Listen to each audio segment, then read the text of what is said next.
Brian, you're the brave guy. You're the guy who came along the trip. Yes.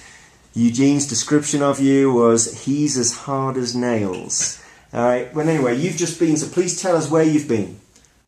We just got back from Rinconada, a gold mining city of roughly 50,000 people. Okay. It's a gold mining city. What makes it special? Why did you go? I went because throughout my years as a missionary abroad on short-term trips, I've tried to go to the harder to reach places, the ones where people aren't as likely to go for their short-term missions trips. So this definitely fit that criteria, if you will. Okay. In what way is it hard to reach? You definitely have to be committed to going to this city. You fly into Lima, but then you have a 3-hour flight to Juliaca and then a 3-hour bus ride. So it's not near any major city. So that would be the first criteria. And secondly, it's physically demanding, considering the elevation that it's at. What's that elevation? 16,000 feet elevation. Most people live their life going no more than a couple thousand feet in elevation. So going to this elevation really demands a lot on the body, even to just walk around normally. It sounds crazy to talk about, but once you've been to that height, you can't compare it to anything else. Okay. So what were the difficulties that you physically felt? We were just trying to walk around the city, have conversations with people for the couple days that we were there, trying to find Christians, but also pass out the Christian literature that we had. And of course, the city is at the foot of a glacier at 16,000 feet elevation, so it's going to be uphill a lot of the times. And even walking uphill, carrying no more than a regular backpack, we had to stop every couple hundred yards and catch our breath. Wow. Okay. Did you find Christians there? Can you tell us a bit about that? Yeah. My other companions would be able to tell you more about that, considering I only understood simple Spanish, but from what we could gather, Christianity or Christians that we encountered, they definitely view church as just something that you attend on the weekend, because they are so busy in their lifestyle as miners that's their sole reason for living in this city. There is really no other reason to move to this city. The lifestyle is very, very difficult, very cold, very demanding. So your religion is definitely, it takes a backseat to the way you live your life in La Rinconada. Did you what opportunities did you have to talk with people, or you as the team have opportunity to talk with people or to distribute things? Were people receptive? Overall, people were very receptive to us handing out these. We had everything from little pamphlets, tracts, if you will, that condensed version of how to receive Christ. And then we also had Bible studies for the book of John and then the book of Romans. So we started out handing the first, and then as we ran out of those, we transitioned to the Bible studies. But we did find that there were those that did want to know more. They looked at us a little bit longer as we were walking down the street. So we would use discernment in that moment on whether to hand them additional Christian literature that we did have. Because, of course, we ran into the regular passerby that took our pamphlet and then just kept walking, and who knows how they received it. But there were others that they intently started reading it, and only God knows what effect that's going to have on them moving forward. As far as you're aware, would the people there who live there have any other exposure to the gospel or the Bible?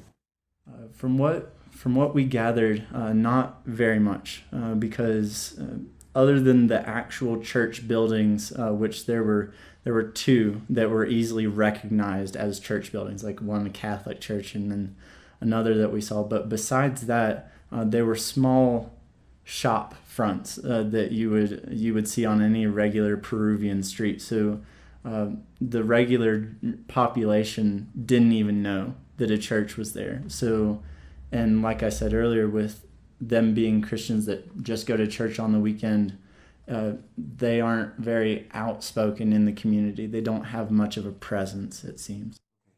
We've said it's a mining town. Is it like a camp, where people come, maybe about 2,000 or 3,000 people are there any one time? So it's just men working there for a couple of weeks in the mine and they go back. Is that La Rinconada? Yeah, that was one of the biggest questions I had actually coming on this trip. Was I'd heard mixed reviews. I was thinking mining camp or town or city, which one is it? And going there, it is so widespread. The city is very spread out, very big, much larger than anticipated. So yeah, you do have those people that come for short periods to work in the mines, but you also have existing families that are going to stay there for many years at a time. So the population can flux anywhere, we think, between 30,000 and 80,000 people. But are there schools there? Yeah, we ran into two main schools, and for example, we ran into one that was 4th through 6th grade, and they had a couple hundred students there. The kids looked like they were getting a good education for the most part, and we were very pleased with the instructors and the directors, the teachers that we met. They were actually very receptive of the gospel and actually invited us to come into the classrooms and pass out the tracts that we had. Wow.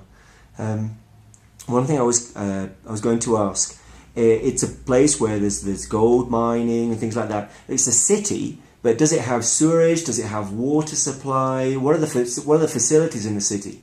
Yeah, so it is a city, like you said.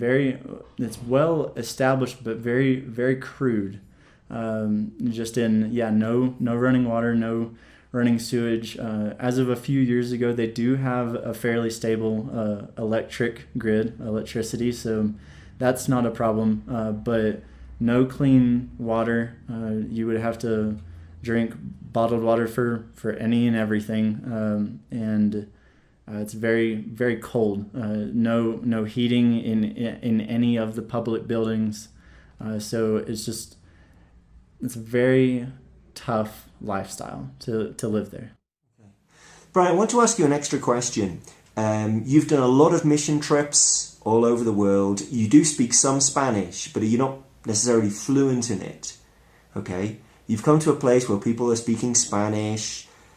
Do you think that, you were just there, I had nothing to offer? What would you say to someone who felt, well, maybe I don't speak the language, but perhaps I could help?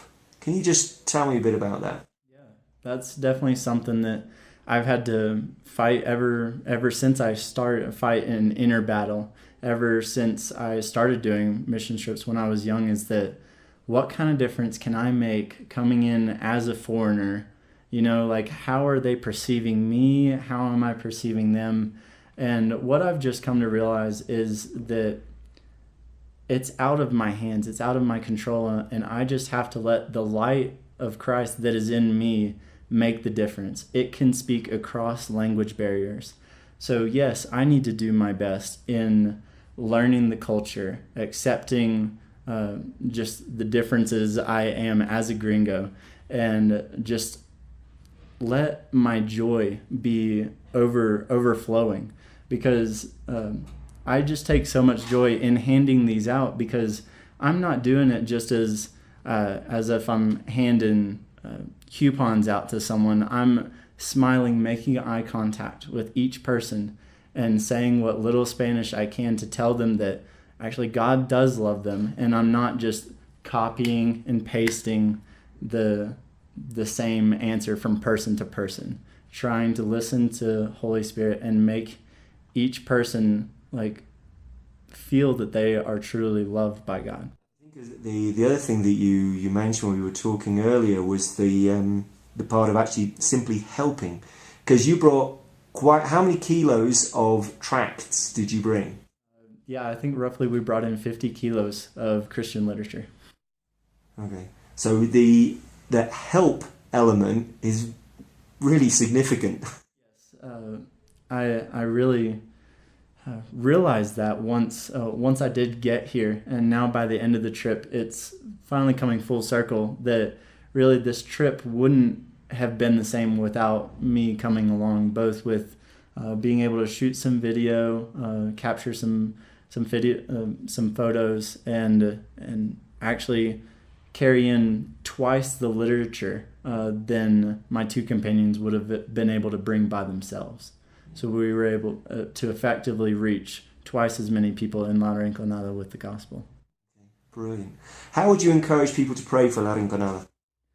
Yeah, I would encourage people to pray for La Rinconada, just that people would be willing to go, first and foremost, like to be able to overcome in their mind any reasons why they wouldn't want to go.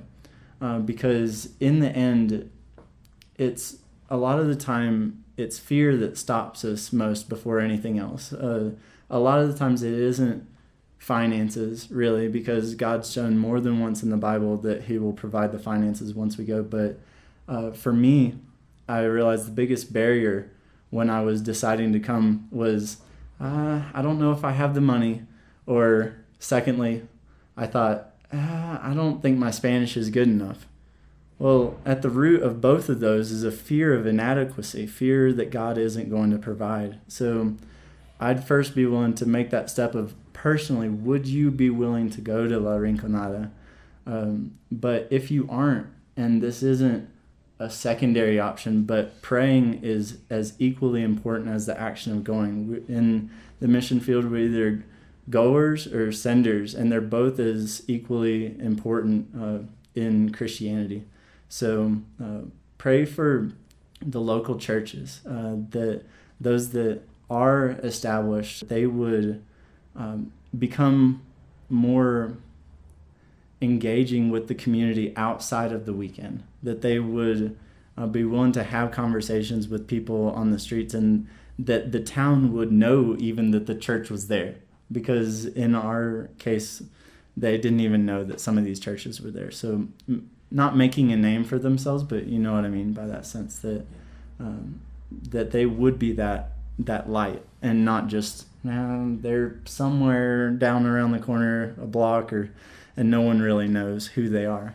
That Christians would be different in the city, even when they go to work in the mines, that they would be that light in such a dark place, because their religion. Pray for the Christians in La Rinconada for their faith to just shine to those around, and that they would be the difference. One more question. Did you observe social problems like alcoholism or prostitution or issues like that? Yeah.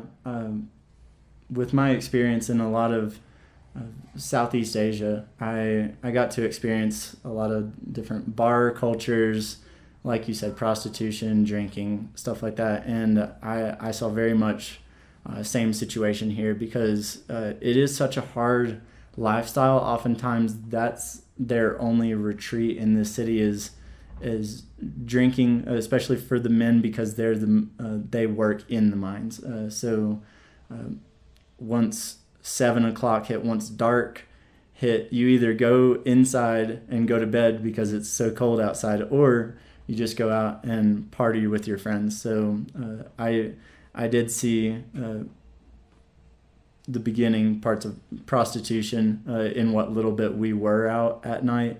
And also, drinking is a really big problem in La Rinconada. We saw it not just at night after work, we saw it all throughout the day. People, when they were off their shift, that many were even drunk at that point, midday.